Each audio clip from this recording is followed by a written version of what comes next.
Right. But they're here a lot that people don't realize. Right. So if I can make a difference or have a voice for people that don't have one, that's what I want to do. I want to empower people. Like I feel like I was put on this earth to inspire people. That's why I teach spin. Like I've been there. I've been on the other side of that bike, and I've been the person who's just like, oh my God. You look at it and you're like, no, right. No. But I can't sit on that seat. Are you crazy? Yeah. Welcome to Agent Success Podcast. If you're a real estate agent looking to succeed in today's crazy market, well, you're in the right place. Each week, we talk with successful real estate agents willing to share their expert insights, trade secrets, and mindset that help them to succeed. There's no fluff, just straight to the point content that prioritizes one thing above all, your success. So without further ado, let's cut to the chase. Welcome to another episode of Cut to the Chase. I am your host, Tim Chase, and today I have a very special real estate guest. Introduce yourself, special real estate guest. My name is Kendall Sukach. Sukach. And where do you work? I work at EXIT Realty Mountain View. EXIT Realty Mountain View. Yep. Great. How long have you been there? I've been there since December 31st, 2019. Oh, wow. Okay. So you're coming up on an anniversary. Yep. Okay. Right. Is that the first place that you worked? That's first and only. First and only. Okay, I'm cool. not going anywhere. All right. You got the loyalty gene in you. I do. Yeah. I stayed at the same pediatric dental office for 22 years. For 22 years. In spite of not liking teeth or children in general. In spite of not liking children, you stayed there. I did. Right? I did. Well, because it starts from the top. The doctor I worked for was amazing, and Brandy's amazing. Yeah. Right? Perfect. And Brandy, just to be clear, is your managing broker. Yes. Right? Okay, cool. Well, what we like to do is we like to dive in and find out what makes you who you are and how are you winning, because we don't have average Joes on the podcast. So you're not an average Joe. You're special. Yes. So there are like 5,000 agents in Colorado. Yes. Colorado I just Springs, found out I'm 382. 382. Hey, all right. Right on. High five. Let's high five that. 382. I guess. That'll do it, right? But we'd like to find out how do people not get a flash in the pan, not just be a one-hit wonder. How is it sustained? And that's where I think is the most elusive thing in real estate is figuring out how to win and then consistently being able to maintain that behavior of winning. So right out of the gate, what was your first year like? COVID was my first year. 3 months. Okay. 3 months in and COVID. COVID. Okay. Wow. Are you essential? Oh, well. My first year was okay. It was good. I did it part-time. I was doing real estate part-time, I worked in Florida. The doctor that I worked for, I worked in Florida. So, now, did you start your license in Florida? Or no, I started here. I was helping out my realtor that sold me the house because I was really good at organizing and being. Oh, gotcha. So you weren't doing virtual pediatric dentistry. No, well, I was. I was doing the accounts receivable, accounts payable. I was talking to doing insurance, all the things, and then every 2.5-3 months, I would fly back and see the laundry list of patients that would only see me. Oh, and I did my, hugged the babies and kissed the people and did all that. And I would fly back. Shook babies, held hands. Shook babies too. Yeah, okay. I did all that. So I would fly back and I would still be able to do real estate. So I was doing, since we were East Coast, I was good at not having to, I was good being done at 2:30. Yeah. And then I would just jump right into real estate. And in the real estate world, that gives you a whole lot of day. Yeah, right? It does. So, and I was sitting in the office from, early in the morning to afternoon, because that's so I could hear what was going on. So I could still do remote work in the office. And so that was basically how I did the first 7 months. Wow. And then I had 9 people under contract, and my husband's like, something's got to give. You can't keep doing both In your first things. year, you had 9 people under contract? Yeah. Were these buyers or this was listings? at one time. At one time? Yeah. And I taught spin too. Oh, nice. Okay. Yeah, so I taught a spin class. So I would like be in Florida working, and I would move my mouse so it looked like I was still at the computer. Oh, That's wow. a tip for anybody out there that wants that wants to work remote while doing real estate and spin classes. I think that there's like a program now that moves your mouse for you, but nice. I didn't have that. So here's a question for you. In the last 4 years, have you now gone exclusively to doing real estate? So after that time, my husband was like, we can't keep doing this. And he's my second husband, so I already know what went wrong on the first one. So I was like, okay, I hear you. Let's make a change. I gave my notice, which was kind of serendipitous because we ended up having, the doctor was retiring and the other one was coming in. So it all kind of worked out. So I did go exclusively full-time, and when I went full-time, it just went bananas. So your first year, were you dealing with buyers or listings? Because both. Okay. The buy side. So right when you got in, buy side just exploded. It went totally bananas. We had, I guess your first 5 months must have been slow because they really didn't know what was going on in the mortgage industry. It didn't shut down, but a lot of like jumbo loans and other off the wall loans, not really abnormal, less normal loans. A little more correct there. Less normal loans became very difficult to do for a while. Right. The cost of it was very expensive. And then when they came out with their quantitative easement, right? Yeah, easing. Exactly. All of a sudden, rates start dropping and buyers just start going bananas, right? So your first, say, 12 months, you're dealing with appraisal gaps, bid over asks. You're doing like I hit the mother on my first deal, like the very first. We were tidewatered. We were with COVID hit, all the things happened. So it was a hot mess. Well, the cool thing about that though is when those things hit, like I tell people that get into this industry kind of new, I guess, for the first times is hope all of your hard stuff and problems happen quick. Yeah. Like don't pray for like super easy, like this is going to be an easy thing. Instead, dive in and say, give me the tidewater. Give me missed a deadline. Yeah. So now no inspection objections, nothing. Like it was nice. It was. Did it close? It did. Was everybody happy? Yeah. Yes. Yeah. Okay. I mean, I was just at their house for Friendsgiving. Really? Yeah. Huh, okay. It was great. Well, let's talk about that then.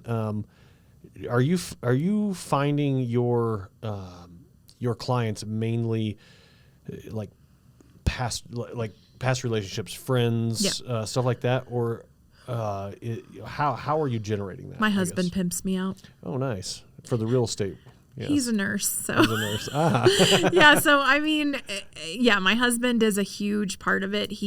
I mean, everybody, it's kind of embarrassing when I meet people because I'm like, oh God, because he talks about me all the time. He pictures, it's like his children. He's like, look at all the pictures. They don't. I mean, here's us at the beach. Yes. Here's us playing with frisbee with the dog. And that's what happened. Like they're like, oh my gosh, hi Kendall, and I'm like, hey, hi. How do you know me? They're like, oh my God, we know you, your husband. I'm like, oh, good, great.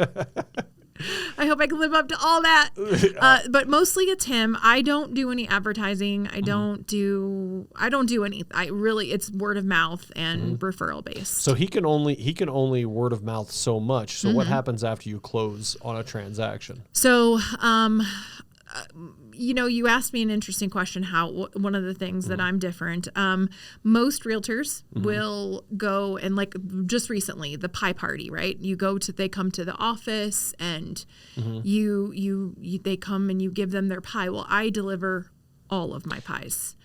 I only know a handful of agents that do that. Yeah, so I deliver all 87 of the pies. One of the higher success agents I know personally delivers stuff like that as well. Because I feel that gives that personal touch where, because every time when they come to your office, of course you want to show them your office and you want to do all that, but they want you to come, and the Popeyes are great. It's wonderful. But what good is throwing something on somebody's door going to do? They want you to come in. They want you to see. It's like the feel, the touch, the... Well, you helped them get that exact asset, right? So you can act, and it's the excitement is genuine when you're like, oh my gosh, I love this. And then again, it keeps you top of mind. So that's one of the things that for me is very different and keeps me humbled, because it's pain in the... It's hard. You told me you weren't going to cuss on this I'm podcast. not. It's very hard to go to all of the houses and it's... My gosh, that would take 80. I mean, you're talking the better part of a week. How long? No, 2 days. 2 days. So my best friend and I she's my driver. We have her minivan. We have all of the pies. They're all embellished too. And that's the other thing that sets me apart is I keep true to who I want to be and who I am, and I support a local business. So all of my pies come from Lori Lynn's Cookies and Cream ice cream sandwich truck. I thought every realtor pie on the planet came from Costco. Not mine. Interesting. Yeah, and then I spend the whole day and a half by tying a pretty bow and putting 2 forks on it and all that. I'll show you a picture. 2 metal forks? No, they're plastic forks? But they're pretty. Yeah, pretty plastic forks. I mean, yeah. In my mind, it's like, we could just open it up and eat it, or we could put it in the oven like it's supposed to go. Do you ask for what type of pie they want at a time? Mm-mm. What do you buy? It is a cinnamon churro cookie pie stuffed with cream cheese. Holy and smokes! honey. That's because usually it's this. Tim, do you want apple or pumpkin or cherry? They don't need to. They text me and they're like, hey, so is the same pie coming? And I'm like, yes, it is. Yeah, nice. So my best friend, she has her van. We get everything in there, and she's like my getaway driver. So she kind of like knows if I'm in there for too long. She's like, beep, beep, let's go. Yeah. Because we've got... That's good. So we kind of have our whole thing set. So we have like, down in Fountain, up north, and then if you moved away, like if I sold your house and you moved, I ship it to you. I food saver it. Wow. Suck it all together and ship it to you. Ship it out. Wow. I just don't do the embellishment because I have to suck it in. And, So it makes it over to Kansas or New York, California, Philadelphia, Indiana. So do you schedule it with them when you're going to pop by, or you just say, I'm going to stop by sometime this week? So when I'm getting these random messages about a week and a half before Thanksgiving, because they know my date, I'm like, are you going to be home around this time? So the only time you don't get one is if you're out of town. Okay. Just because you don't want to leave it on the porch. Right, you're not going to take it. What if somebody's not there? Do you leave it on the porch? I do. Okay. I do. I have a big bag, and I put it in there, and I take a picture of just like I'm Amazon. And I send it to them. I'm like, we missed you. So sorry. I get a DoorDash and they send me a text picture of, hey, this is on your... And then I just tell them, I'm like, hey, let me know when you're going to be here because I would love to see what you've done to the house. I'm a salesperson. You're a salesperson. We're all salespeople, right? So in my mind, I'm like, my gosh, that's a lot of work, right? But when you think about it, 2 days to make that level of personalized impression is very little time. In the grand scheme of things, that is a very little time. So how do you spend most of your days as a real estate agent? You mean I don't just sit on my couch eating bonbons? Just letting things come to me? I thought that's what you did, but apparently you work harder than that. A typical day in the life of Kendall. Yes, I would like to hear it. So if I'm teaching spin, we'll go on a Tuesday. Okay. In the morning, I get up early. I'm not a big social media person. Yeah. I suck at it. I'm going to be the first one to say it. Yeah. It's daunting and it sucks you in. It's like a vortex. Yeah. More of that. I end up for some reason, I don't really get on a lot of social media, but as soon as YouTube has me dialed in, they give me these little shorts and I see one, I'm like, oh, show me another one. Yeah. No way. Yeah. Did that dog just do a backflip on a trampoline? Right. What just happened now? Exactly. And then like 30 minutes later, I'm like, I literally just wasted 30 minutes of my life. And I shut it off. I'm like, whoa. So I have a timer. Like a crack addict or something. I set a 13-minute timer. That's it. That's all you get from me. If it's not there and it's not in the like top notifications. Well, too bad, so sad. People know me. If you know me well enough, don't send me something on on any of those. Yeah. Just send me a text or call me, because I like calls. I don't even like texts, really. Yeah. I'm like 80. Yeah, I like you to give me a call. Yeah. So my kids won't answer their phones, by the way. They'll send me a text and say this is. Well, then you just turn their phones off. You turn off the service. Then they answer their phones. Like, are you not getting texts? Weird. Your service isn't working. Strange. Yeah, okay, that's so what I do. Tuesday, you get up early. Yeah, so Tuesday I get up early. I do my 13 minutes. I post an inspirational something Monday through Friday. That's what I do. Okay. I like a few people's things, and then I get up. I do usually I do 4.5 to 5 miles. Whether it's outside, inside, I get 4.5. Bike, walk, run, walk. Okay. I can't run anymore. So I was telling Marquise, I lost 207 pounds. So for me, it's very important to me to keep going. That's why I teach spin. Okay. I understand that we were talking about typical Tuesday, but I want to touch on that really quickly. Yeah. 207 pounds. 207. That is significant. And I started my journey July 3rd of 2009. Wow. Holy smokes. What caused that? So the doctors wanted me to have a gastric bypass, and I went through all the things. No, I did not have one. Yeah. Well, I preface that. That's not how you lost 200. No, it isn't. I did it diet and exercise, the good old fashioned, wow. Kick in the pants kind of deal. So I went through the process. I mean, I was on Phentermine, Fen, you name it. I was on the protein power plan when I was 9. So I've always been a big girl. And so You're not now, but I think I am, but that's okay. Oh, you're definitely. It's okay. I that's how you see yourself at this point. Sure. So we're going through all the things, and you have to go through the therapist and mental, and so you're ready to have the gastric bypass. And in the midst of all of it, I'll go through the whole thing for you. Let's hear it. We're going to go back to Tuesday in a minute. But that's let's hear okay. This for now. Yeah. So the doctors, we had this session, and I was just kind of like, God, am I really trying? So in an overweight person's mind, they're overweight because anybody can give you I got back problems, I've got this, I had all those things. Yeah. I mean, I have 4 herniated discs, I was diabetic, non-active thyroid, you name it, I had it. Yeah. I was on meds, all the things. It can be done. You just have to stop making the excuses. Wow. And it was kind of like an eat, pray, love moment. I was like sitting there, and I was just like, and I remembered the night at the doctor's office. Or? No, this was at home. This was that night. So I had for lunch. I was like, yes, I am trying. I had a sub that was on wheat bread, and I'm trying, but it was slathered in butter, and it was a foot long. So are you trying when you're eating that? No, you're not. But in your brain, when you're overweight, you think I'm making that change, that wheat bread change. I'm not doing white bread and laced potato chips. I'm doing wheat bread. You got some it. Chips. Right. Yeah. So in your brain, you think you're trying, and I'm just like, it just kind of clicked. It literally clicked. Wow. And I was like, that's not trying. So that was on July 1st. So July 3rd, I walked my happy ass to the gym. And I told you I wasn't going to turn that off. I was like, oh my God, it's like this is your July story. 1st. Right. So that's because I said July 3rd, and that's what happened. I walked into the gym, and I joined the gym, and it was great. It was wonderful. Why did it take you 2 days to join the gym if that's what the decision you made?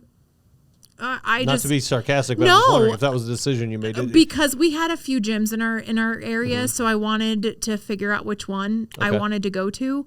Because we had like LA Fitness in Florida. We had Jupiter Fitness. That's where I joined. It was a smaller outfit and more mom and pop, and that kind of goes true to as they say, you never leave the site of a decision without making some form of action. Yeah. Right. And so your action was, okay, tomorrow I'm going to start figuring out which gym, and within 48 hours you had that figured out and you had joined. So then I guess that's I joined the second in the afternoon. Okay. So it was the 3rd. So the morning of the 3rd, I got up.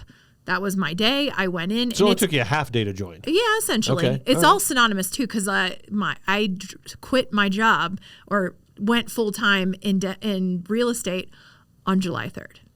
Oh, wow. Yeah.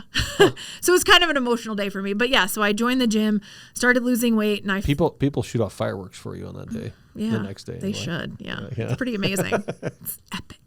Yeah. I joined it. I started working out. I started walking. That's all I did. I walked on the gym, on the treadmill. I was there at 4:50 every morning, and I left at 6. What time were you normally getting up prior to that? Were you an early morning person? I'm always an early morning person. Okay. So that wasn't a huge shakeup, but 4:50 is pretty early. It is pretty early. I mean, I would get up at like 6. Okay. Because then I had to get ready to go to work. So you're getting up hour and a half earlier. Mm-hmm. Okay. Going to the gym, walking. I don't even know how many miles I was doing.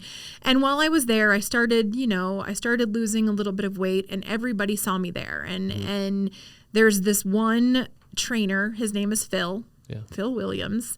Phil sounds like a good guy. He is a good guy. Yeah. I've got a picture next to him holding my 200-pound party. He was my knight in shining armor, we'll say. Yeah. He said, "Listen, I want you to join my boot camp." I'm like, "Fuck you! I'm not no boot camp. You people are crazy. All of you like carrying. No, I'll walk. I'll keep walking." I'm going to go an incline and up my pace by a half mile an hour, but I'm not joining a boot camp. Exactly. Yeah. So that happened, and he kept like prodding me. And so finally, one day I had said to him, I was like, "Hey, so I have a question." I mean, like I was a big girl, like 357 pounds. That's a lot. And so I was like, one of my arms like is droopy more than the other. And he's like, "Well," and he goes through the whole thing. And he's like, "Listen, if you lose 50 pounds, I'll train you for free." Oh. I was like, "Really?" And he's but like, 50 is a lot. That's 50 is a lot. And I probably had lost about 30 at that point. Oh. And I thought so he was, and because he's like $150 an hour. Like he's an expensive trainer. Yeah. So I did it, and he started training me for free. And life started happening. I started losing weight. I had a 100-pound party. It was a great thing. And he made me remember every milestone of what I did. So if I lost 20 pounds, I was carrying 20 pounds for a whole workout. If I lost 50, I was, You had that. He's giving you that physical, emotional anchor. Just keep you. Yeah. So when it came down to it, I don't remember where I was or I don't remember what portion it was, but later that year, I found out that my first husband was cheating on me. And he said it was because of all of this. And I walked. Because I'm working on myself? Because I'm working, yeah. So I walked into the gym. How dare me build my self-esteem and become healthier. Yeah. So I walked into the gym, and he said to me, I was in tears, and I was like, "I have to quit." And he's like, "Come again?" And because he's no dummy. Like he's a spokesperson for Celsius, the energy drink thing. Yeah. He's good at what he does, and he's, people think he takes like the magic pill. So he's definitely great. And he was training me for free because he knew that I showed up. And that's another thing that sets me apart is I show up. And even if I don't want to show, I show up. You show up. And I was there every day. I never made an excuse. My body hurt. I herniated discs, you name it. My knees hurt, my shoulders, but I was there, and I did everything he told me to do without question. Yeah. I mean, so when I showed up and I was like, "I have to quit," and he's like, he was kind of speechless for a hot minute, and he's like, "Tell me why. Tell me why." And I was like, "My marriage is ending. He's cheating on me. I've got 2 kids. I can't. They're young. Whatever." And he's like, "Okay, tell me something. Answer a question for me." He's like, "What time is it right now?" I was like, "It's 4:45." And he was like, "Okay, who's up at your house right now, Kendall?" And I said, "Nobody." And he's like, Okay, so when do you get home?" And I was like, "About 6:15. He's like, "Who's up?" And I said, "Nobody." He goes, "Now tell me how this is affecting your marriage. And when you can tell me this is affecting your marriage, I'll be on board with it. So you've got 2 choices right now. You can turn around, you can go get on that fucking treadmill, and you can go. And don't look back. And know that I will be here with you. Or you can walk out that door, and when you see my Escalade, don't come in this gym." Ooh. Wow. I got on the treadmill. You going to go forward or backwards, Kendall? Which one is it? I always go forward. Are you giving up? In fact, are you going to give up and do exactly what you've been doing, which means take the medicine, make the excuses, and go and live a life of even below mediocrity, or go with this? I mean, you had to feel fantastic about yourself at that point. I would think. I did, but then I did. So losing weight is a crazy thing. I mean, I know this really has nothing to do with real estate. However, it does. I'm gonna tie this in just a minute. Okay. I want to hear more. So losing weight, it really messes with your head. Okay. It really does, because if you know me and you knew me then, you knew that I was larger than life. Like, yeah. In more ways than one. Yeah. I had this air about me, and I had confidence, yeah. and I could pick up guys even 300 pounds. Like, it was great. Yeah. Now, not so much, because now you've got the loose skin. You've got the chinek. You've got all the things, you've got the things that now you see, the wrinkles, because now you don't fill your face out. So it's wonderful. It's great. You feel empowered, but then when you've worked so hard and you go into that plank position, you have udders, like it's hard. So you have to kind of be stronger than that. And you have to know, I mean, listen, if we went deep down into my life, then it would really, but that is one of those things that you just have to get out of your head, and you have to not listen to the voices, because the voices will take you down every single time. Yeah. No matter what, you have to just do it. You have to do and not think. And so when I started after all of this and I had lost the weight, people were asking me to train them or coach them. And so I would, honestly, I would say, if you're going to give me an excuse that your back hurts, you're not ready. Yeah. My husband, I literally, my life got turned upside down because of this, supposedly. Yeah. And I didn't make an excuse. I showed up every day. Wow. That level of commitment, now, this is where I'm tying it into real estate. Okay. You ready? Yes. Everybody listening, this is it. How does that, because first off, I don't think real estate is complicated. No. I think most people do not have a plan, and when they get it, they join Tom Ferry, they join Buffini, they join Ninja, whatever coaching, and they have, I'm gonna crush this. And then they realize it's actual work, and then it's, and they're super awesome at it for like 10 days, 7 days, something like that, maybe 3 days, depending on the person. And then they fizzle out. And what I've noticed is the people that can stick with it and just say, this is the plan. It's almost like you can't stop them from winning. Yeah. Right. They're going to win. Do you think that did that journey help you in real estate, or was that already how you were hardwired? Anyway? I'm hardwired that way. So regardless of that portion of your life's journey, this is where you would be in real estate. You would be driving the same. I would be. I attribute my success to the people that were paramount in my life. I grew up. My grandmother raised me. She's Italian woman who's just balls to the wall, like no holds bar. She says it. I mean, and I worked for the same doctor, so I wasn't jumping around. So I started with her when I was 19 years old, and I was shaped and molded. I started at the very bottom, and then at the end, I was the top, and I was doing all the things. So I don't, and this sounds so dumb, I guess, in my brain it sounds dumb, but I don't know how to fail, because I don't have a plan B. I don't have a mom and dad to call that say, I need help. I've been on my own most of my life, right? So I don't have somebody to fix things for me. I don't have a fixer. I'm the fixer. So your trust fund isn't there? No. Oh, really? I heard those things are nice. They might be. Makes you lazy. I started watching Paris in Love. It really makes me feel like... I don't know what that is. So it's just one of those things. So I have been a survivor my whole life. I don't know how not to be. So when I made this decision, I jump in, and you said that people have like the Buffini, the Tom Ferry, the Ninja. Yeah. So funny, I was teaching my spin class, and I was talking to one of the girls that took it, and I was like, I'm doing this, and I'm doing this, and I'm and I'm going on and on and on about all the things I'm doing. And she's like, are you ninja? And I was like, what the fuck is ninja? Like, what's ninja? Yeah. And she's like, you don't know what ninja is? And I was like, no, I don't know what ninja is. Yeah. What's ninja? And she's like, you need to read this book. Yeah. And so I'm reading this book, and then I liked it because I was like, ooh, Larry Kendall, that's my name. Hey. So it's meant to be. Yeah. Yes. So I was reading the book, and I was just like, oh my God, I do that. So I was a ninja. Without knowing I was a ninja. So I started into it doing what he says about the platinum rule, right?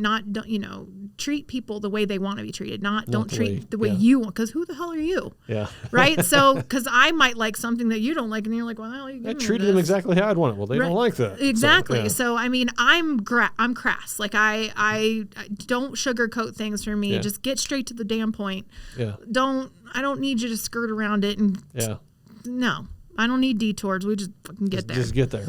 Yeah. We know we need to get to here, so nope. No, we just Yeah, so that was one of the things for me. Like I jumped into this, and I'm very good. I mean, I may be working with kids for 22 years. You got to just be on and be intuitive. And I feel that's... Little Johnny starts crying. You got to throw some nitrous on him, put him out, and do the dental cleaning, right? Well, you do the things that are different, right? So in my office, I wore sparkly eye makeup. So because when you're sitting there and you're getting your teeth cleaned, like you got to have something nice to look at, not some jackhole that's, not... Yeah. I don't know, so that's why I always wore purple mascara or blue mascara or something crazy that they could be like, we're like, whoa, this crazy lady. Yeah. Or then I always had the fun socks or whatever. So I you got to be a kid at heart, right? Yeah. So you have to do that in real estate too. You have to be different. You have to be true to who you are too, because there's no other person like me. Yeah. You talked about my pies, my closing gifts. I don't go to Costco. Yeah. Everything is from a local person who I know that I'm giving money back into somebody here. Mm-hmm. I support small, I keep it local, and that's, the person who does my woodworking or my metal signs. I'm not calling Etsy. I'm not getting, it's somebody here in our community. And I think that goes far too. So when you see my closing gift, it's like gargantuan, because it's not just a little basket with a bottle of wine, because I just made $10,000 for a fucking $20 bottle of wine. Yeah. Like that's wrong. That's Make in my $10,000. I can spend a little bit extra and customize it and put money back in the community. But when you come from nothing and you grow up with nothing, and you're told how awful you are and how ugly you are and how those things, and then you start to be successful, if you're not humbled by what you do, and that's one of the things that, again, sets me apart, because I definitely take every dollar, every client. I mean, it's so crazy, because I remember how many clients I have, because that's part of my daily gratitude. I'm grateful for the 87 closings that I've had. That's amazing. It's part of who it's every day. That's why my 5 miles is important, because I say thank you for three minutes. I literally am like, thank you, thank you, thank you, thank you, thank you, thank you, thank you, thank you. Gratitude is a elusive item for most people. It's magic. It's amazing. Right? You don't realize it, but there's things that I put in my gratitude, and then all of a sudden it's like poof. It's like a genie. It's funny you should say that. There's a guy that said this a while back, and I haven't forgot it. He says that words are spells. Be careful what you say. Mm-hmm. And if words are spells, I'm putting it out there. Yeah. Right? And if I'm an angry person and everything's miserable, and I find a problem for every solution, that guy, well, you're going to find it. Yeah. I mean, my son just went through some stuff in his life, and I just said to him, I'm like, and I heard this from maybe in a class or something. I said, you've made it through 100% of your bad days. Yeah. And life is not happening to you. Life is going to happen whether it is you're in it or not. Yeah. How you experience and what you take out of it is what is going to happen. So I can take all the negative stuff that I've dealt with in my life, and I could if we sat here and we dived into my entire life, you would literally be like, you should be a street hooker right now. Like you should be or walking in therapy or something. Or I should be doing some hard drugs. That's what my life should have happened. That's exactly what should have happened. But you either rise above it and you don't listen to that stuff, or you do. And I can throw I had a bad childhood all day long, and that's why I'm an asshole. Well, no, that's not. Like, we've all had a bad childhood. We all had broken houses. We all had issues. We Right. all had parental issues. We all exactly. had blah, blah, blah, blah, blah. It's all been there, right? And I'm not saying blah, blah, blah, because everybody has different levels of that. But everybody's got a story. Everybody's got something, right? Yeah. And how are you able to handle it? So Mm-hmm. let's turn that into today. Where is Kendall want to achieve in the next 90 days? Oh, in the next 90 days. Jeez. Go 6 months, go 180 days I if you don't want to. know. Well, I just... Have you done your goals for 2024? Let me ask you that. I have done them. Okay. I try to... I was telling Marquise that I just won the PPAR Up and Coming Award. Oh. And I Awesome. finished Leadership Academy, and I also got onto the RSC board. Oh, wow. So I would like to see myself, I would love to see myself continue the road that I'm on, in essence of keeping the same volume of clients that I have, Yeah. even in this uncertain time Yeah. that we're in. But I would also like to move into leadership, because I feel that I've had some things happen to a client that made me want to be on the board. They had a huge termite infestation. I mean, termites geez. aren't a thing here. This elevation is rare. Right. But they're here a lot that people don't realize. Right. So if I can make a difference or have a voice for people that don't have one, that's what I want to do. I want to empower people. Like, I feel like I was put on this earth to inspire people. That's why I teach spin. Like, I've been there. I've been on the other side of that bike, and I've been the person who's just like, oh my God. You look at it and you're like, no, right. no. But I can't sit on that seat. Are you crazy? Yeah, my ass eats it. Like, this not. I don't want to push down my knees and my ankles and everything else, just pedaling. So what in this journey, particularly in real estate, in this journey from 2009 until now, what roadblocks have you faced that you've had to get over? None. No, because I don't let them become a roadblock. It's just a thing. It is just a thing. And if any Can we quote some Snoop Dogg? Ain't nothing but a G thing, baby. He's got clothes at Walmart. Did you know that? I just found that out. My husband and I were there. I was like, what? Look, that's gangster right there. I know. Anytime you get your own clothes in Walmart, I'm telling you. No, I can honestly tell you that I anyone who knows me knows that I tend to always be positive, even when things go down and it's really bad. I mean, like during COVID, my son had a friend commit suicide over FaceTime with 5 of his friends on FaceTime together. Yeah. And you have to know that, like, it's not you. Yeah. And yes, it hurts and all the things, but you've got to stay positive. You've got to rise above it. And that is my mantra. Like, what's interesting? You remind me of this. I was telling you, I got kind of a little bit of a YouTube short problem. Yeah. Right? As soon as it eats like 20 minutes, I'm like, oh my gosh, 30 minutes. I'm like, my life, what am I doing? Like, what kind of human am I, right? Yeah. So anyway, on one of my little rampages through YouTube, I'm watching this video of this guy explaining this experiment that they did. And it kind of reminds me a little bit of your journey and real estate. And they basically, fleas, they take fleas. Right? Okay. You are a flea. You're an infestation is what you are. I like it. So, fleas can jump. Yeah. Like really, really high. Yeah. Hit their head on the roof, right? Mm-hmm. So they took I don't know, like 1,000 of them or something like that, and put them in a container, put a lid on top, and the fleas would jump, and they would hit the top over and over and over, right? It just constantly. Eventually, they removed the lid. Not a single flea jumped out of the container. They would only jump to the height where they had been conditioned to jump. Yeah.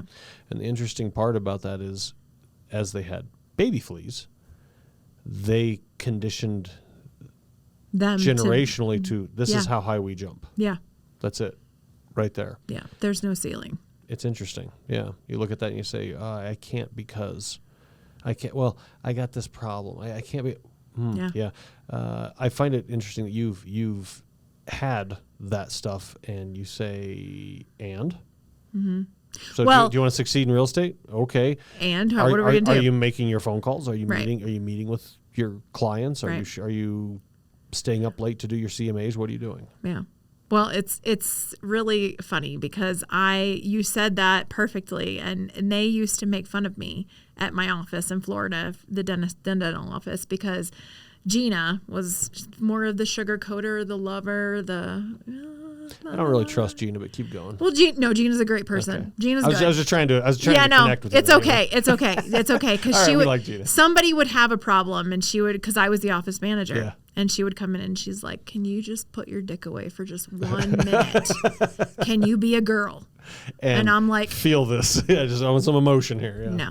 Yeah. I can't, because I don't have time for that. I don't. And I'm not trying to be insensitive to other people's problems, because I will always be there. You call me. I mean, we need to get a shovel. I won't ask questions. Let's just do it. Yeah. And let's move on. Like, bury we a don't body, talk. we'll bury that We don't body. talk about it. Yeah. It's, we just do it. If you're a good friend and you're a good person, you are true to who you are, that's what you do. You just show up and you do what you do. Yeah. But you don't come and ask me if you look good in something you don't look good in, because I'm going to tell you you don't. Like, Right. So and that's, I don't know, maybe a flaw to a attribute. Well, okay. Well, let's think about that for a second. I'll tell you what a lot of realtors do. I mean, and loan officers too, because we're all cut from the same cloth to get into this industry and be commission only. And it's kind of cuckoo for people that want to jump into it. Right? Like, you have it in your mind, like, oh, I'm going to do this, and then the people that stick with it, it's like you have to be a certain crazy to do it, right? But what I see a lot of people that get in this industry out of the gate is whatever they've built in their head of what the position is supposed to be. Yeah. Right? Well, you're supposed to be the yes man. Yes, this is a great house for you. Can I tell you something? Absolutely, it's a great house The for most empowering thing I have seen is when my clients walk in and they're just like, and I'm like, it's okay not to like it. Like, you're not doing me any favors. Like, bye. Yeah. Let's go. It smells funny, and I don't like the windows either. I mean, so, it is okay not to like a house. Like, you want to be their person. Like, you're not doing anybody favors by telling them what they want to hear. Yeah. You're not. And being authentically you, but understanding what they need. And we shoot different videos here with realtors, and I don't like my voice. Oh, I don't like it. I really don't know what to say. Okay, what if you had a phone call with a friend and they asked you to explain earnest money? Could you do it? Yeah. Yes, you could, and you wouldn't be nervous or worried, and you wouldn't put on this presentation. It would just you just need to be like, hello, hi. Exactly. You would just do it. You would just do the way you do things, right? Yeah. And that's one thing that I think with real estate agents, if they can hone in on who they really are. That's it. And because people I sound like I have a squeaky voice like a mouse. I don't want to do video. Okay, great. Your friends like you in spite of, or maybe even because of, your squeaky mouse voice, right? Yeah. And when you go and show houses, you're still going to have the squeaky mouse voice, and it's okay, because those people are going, and that, I think that gives you more strength with your relationships. Yeah, as opposed to, I have great posture and do that. Let me show up in my expensive car. Right. I will drop an F-bomb with my clients. Like, you've dropped a couple here today. I know. I'm yes, sorry. Thank you. Yes. Sorry. Do we have a beep? Yeah. Apparently the beep button doesn't work. I think we have. Let's see what buttons we have here. No. That's not it. Bravo, Kendall. You did it. Okay. Oh, there we go. Oh. Ready? Oh, next time you do that, I'm gonna hit the button. Yeah. So I mean, that is one of the things that you get. You definitely get me, all of me. Yeah. Unless, you know what, and I will say, it's funny because I also work at Ashley's Attic on Sundays, every other Sunday. Yeah. It's another small business down on Weber Street, and. She, it's funny because I said to her, she's like, because I think sometimes when I'm with Ashley, she's just like on pins and needles, like, what is she gonna say? Like, is it gonna be PG? Yeah. And it's just like pediatric dentistry. I mean, I know when to turn it on and turn it off. Yeah. So if I definitely have like an uber Christian family, yeah. I'm clearly not dropping F-bombs. Yeah. I'm dang it, or whatever. Gosh darn it. Yeah. I mean, I know my audience. Yeah. Right. So when you're working on this 7-year-old pediatric patient. You're not. Bleep, bleep, bleep, bleep, bleep. No. Yeah. Okay. No. All right, so not even close. Good, yeah. No. So you can read the room. Yeah. Oh, yes, I can good. read the room. Yeah. I mean, it's. But yes, that's. That's good. Well, I think being authentically yourself is very crucial in this job, and I think it's something that's often missed. And humility. Yeah. Oh. Yeah, but you get a hint of success, and it's all of a sudden you're driving a Rolls Royce, and you're leasing out a gigantic house, and feeling like you're top of the world. That's the other thing that is huge in this business is you make a big ton of money, and then you spend it before you get it. Yeah. And you can never, ever, ever expect that. Yeah. Like this industry is crazy. Like you might be like, we're 5 days. You could not close still. Let's talk 5 minutes after closing, after the wire lands, and after the keys are handed over. But that's the thing is when running a business for 22 years for the doctor, seeing her go through all the stuff, payroll, credit cards, all the maxing out this, that, and the other. Like you learn how to. I feel that realtors should have to take kind of like a business class, business class because. I can tell you that I pay myself $1,700 every 2 weeks. Yeah. I'm on payroll. Yeah. I still have a significant amount of money in the bank. Mm-hmm.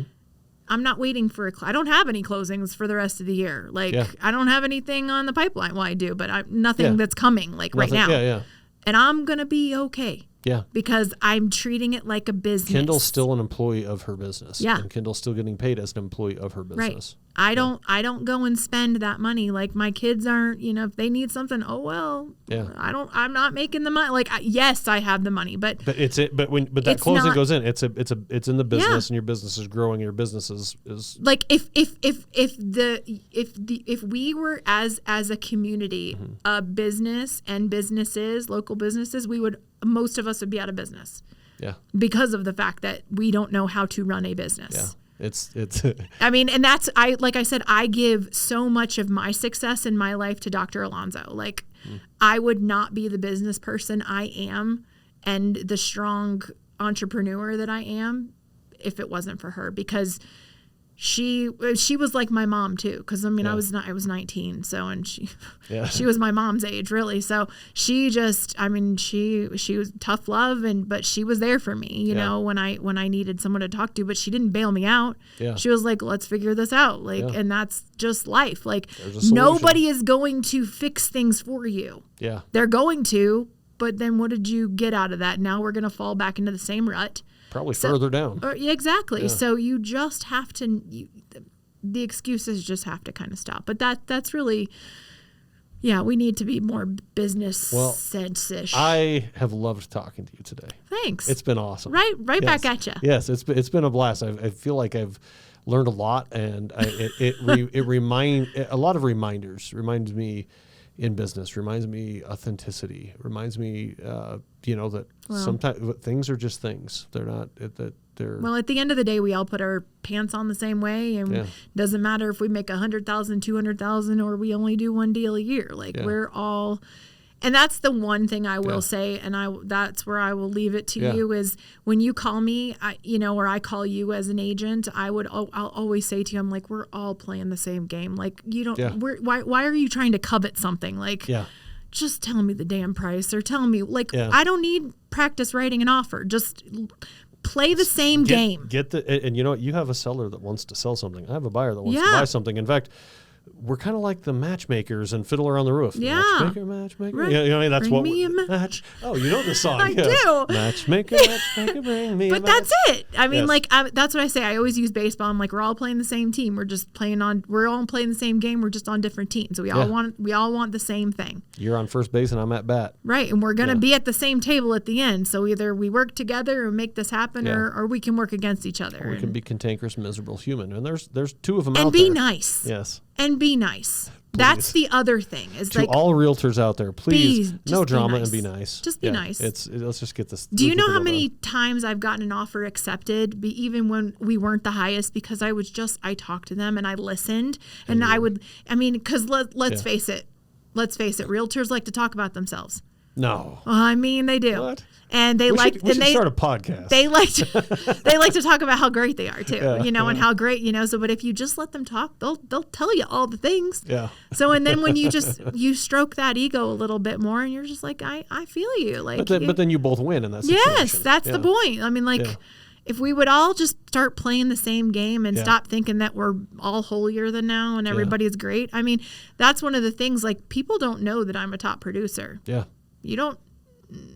I mean, I don't walk around like, hi, I'm somebody special, because I don't think that way. Yeah. To me, I am grateful for everything I have, every client, every phone call. Like, answer your damn phone too. That's kind of important. Well, now we're just getting personal, okay? But yeah, I mean, you just that's what makes me is my you nailed it on the head. Is my authenticity and how genuine that I am. Because if you talk to anyone who knows me, they'll tell you, they're like, she's authentically her. Well, and then you mix that with an actual business plan, and you know what you do on Wednesday, and you know what you're supposed to do on Thursday, and you know you show houses on Saturday, and you have your actual business plan. And I didn't finish my day on Tuesday, but that's okay. We did. We ran out of time, Marquise.